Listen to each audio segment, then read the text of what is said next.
ગુજરાતના એક નાનકડા ગામમાં કનિષ નામનો એક છોકરો રહેતો હતો. તે લગભગ 10-11 વર્ષનો હતો. કનિષ ખૂબ શાંત સ્વભાવનો અને ભોળો હતો.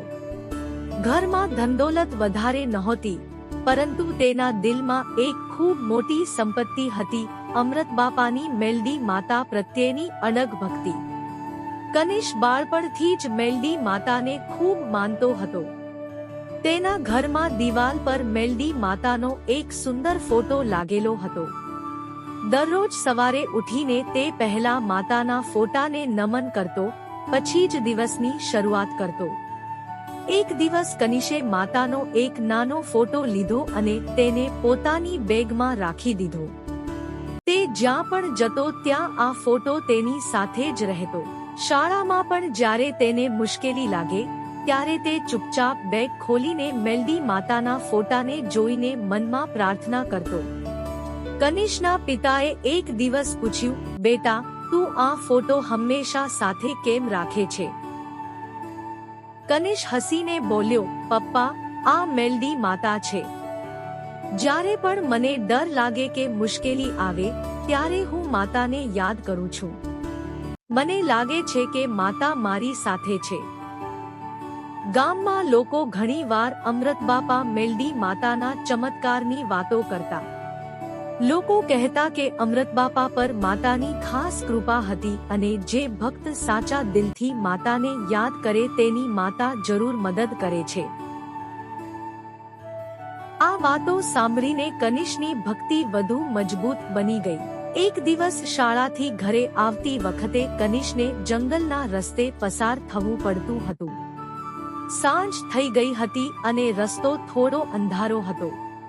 પવન પણ જોરથી ફૂંકાઈ રહ્યો હતો. અચાનક કનિષને ડર લાગ્યો. આસપાસ કોઈ માણસ પણ નહોતો.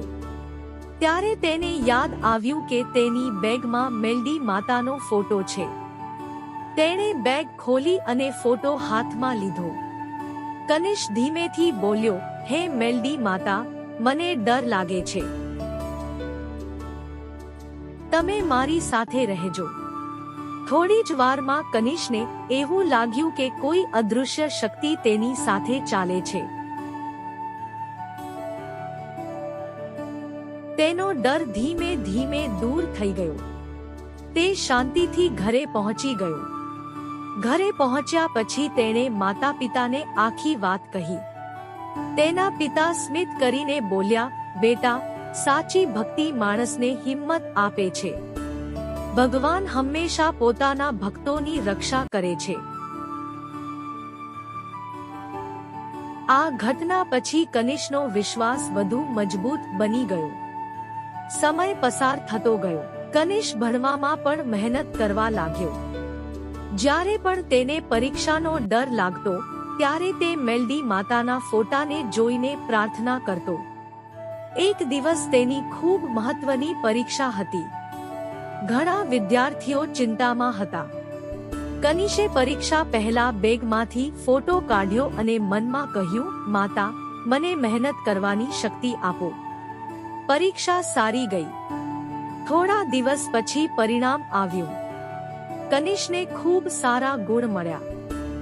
ખુશ થઈને સીધો મેલડી માતાના મંદિરે ગયો. ત્યાં દીવો પ્રગટાવ્યો અને કહ્યું, માતા, આ બધું તમારી કૃપાથી થયું. ગામના લોકો કનિષની ભક્તિ જોઈને ખુશ થતા. એક વૃદ્ધ માણસે એક દિવસ કહ્યું, બેટા, તારી ભક્તિ જોઈને અમને અમૃતબાપાની યાદ આવે છે. સાચી ભક્તિ એવી જ હોય. કનિષ હસ્યો અને બોલ્યો, હું તો માત્ર માતાને યાદ કરું છું. બાકી બધું માતાની કૃપા છે. સમય જતા કનિષ મોટો થયો, પરંતુ તેની એક આદત ક્યારેય બદલાઈ નહીં. મેલડી માતાનો ફોટો હંમેશા તેની સાથે રહેતો. તે જ્યાં પણ જતો ત્યાં માતાને યાદ કરતો. આ કથા આપણને એક ખૂબ મોટો સંદેશ આપે છે. સાચી ભક્તિ માણસને ડરથી મુક્ત કરે છે. ભગવાન પર વિશ્વાસ રાખનાર ક્યારેય એકલો નથી હોતો. ભક્તિ માણસને હિંમત, શાંતિ અને સફળતા આપે છે. અને તેથી જ કહેવાય છે, જેના દિલમાં ભક્તિ હોય તેની સાથે હંમેશા ભગવાનની કૃપા રહે છે.